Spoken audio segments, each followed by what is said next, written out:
رشید احمد صدیقی نے جو مجموعہ ہے وہ ہے گنج ہائے گرامایا۔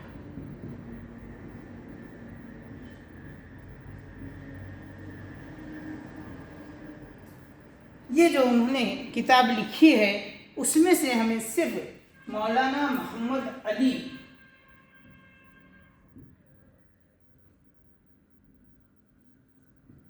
ان پر تحریر کردہ خاکہ کا ہمیں کیا کرنا ہے؟ مطالعہ کرنا ہے۔ اس کے علاوہ جو ہمارے پاس خاکے دیے گئے ہیں وہ ہے مجتبیٰ حسین۔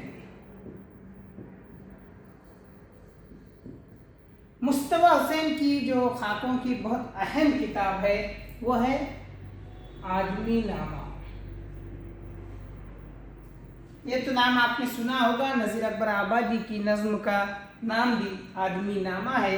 اسی پر انہوں نے یہاں پر مختلف شخصیات پر کیا کیے؟ خاکے لکھے ہیں۔ چونکہ وہ آدمی پر مبنی ہے تو اس لیے انہوں نے کیا کیے ہیں؟ اس خاکوں کے مجموعے کا نام آدمی نامہ دیا ہے۔ تو ہمیں اس کتاب میں سے کن کن شخصیات کے خاکے پڑھنا ہے تو نمبر 1 اس میں دیا ہوا ہے وہ ہے اردو کے مشہور افسانہ نگار ابراہیم جلیس، جو ان کے حقیقی بھائی بھی تھے۔ انہوں نے یہ خاکہ لکھا عنوان اپنا آدمی نام سے۔ دوسرا ایک ہے وہ ہے نریندر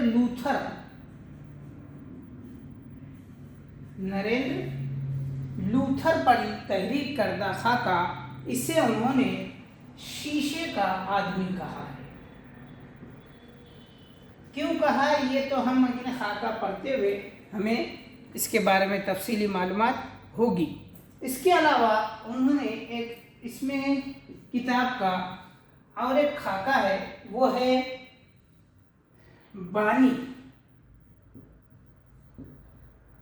رام چندر بانی۔ یہ ایک اردو کے شاعر تھے۔ ان کا ایک انہوں نے خاکہ لکھا ہے 9 آدمیوں کا آدمی، یعنی جب بھی بات کرتے تھے وہ کیا ہے؟ ایک بھری محفل کی طرح ہوتے تھے۔ خیر یہ تفصیلی تو ہم اس خاکوں میں پڑھتے جائیں گے۔ صرف ابھی ہمیں اتنا سمجھنا ہے کہ یہ 2 خاکے اور سوانے اس پیپر کے کیا ہے؟ 2 حصے کیے گئے جو ہمیں میخات سوم میں کیا کہیں گے؟ میخات دوم، یعنی یہاں پر سیمسٹر 6 میں جو پڑھنا ہے ایک ہے خاکہ اور ایک سوانے، دونوں ہے۔ تو اس میں سے میں صرف اور صرف آج کے اس لیکچر میں صرف خاکے کے متعلق آپ کو معلومات دے رہا ہوں کہ ہمیں کیا پڑھنا ہے۔ تو دیکھیں سب سے پہلے یاد رکھیں کہ ہمیں سب سے پہلے کیا کرنا ہے؟ خاکہ کیا ہے، کسے کہتے ہیں، اور اس میں کون کون سی فن اور تکنیک کا استعمال ہوتا ہے، اور اس کی کیا خاص بات ہے، اور اردو زبان و ادب میں خاکے کا کیا مقام ہے، اس کی کیا اہمیت ہے، وہ ہمیں یہاں پر پڑھنا ہے۔ اور اس کے بعد اردو زبان و ادب میں خاکہ کہاں سے آیا ہے، اس سے کس زبان سے یہ تعلق رکھتا ہے، اور اردو زبان و ادب میں خاکے نے کس طریقے سے ترقی کی ہے، اس کا ہمیں کیا کرنا ہے؟ یہاں پر مطالعہ کرنا ہے۔ یہ سب چیز سمجھنے کے بعد ہم اچھے طریقے سے خاکے صنف کو سمجھ سکتے ہیں۔ پھر سمجھنے کے بعد ہمیں جو نصاب میں خاکے دیے گئے ہیں وہ ہے مولوی عبدالحق کا تحریر کردہ خاکہ، جو انہوں نے کس پہ لکھا ہے؟ مولوی محمد عزیز مرزا پہ لکھا ہے۔ یہ ان کی کتاب ہے چند ہم عصر، اس میں یہ کیا ہے؟ خاکہ مل جاتا ہے۔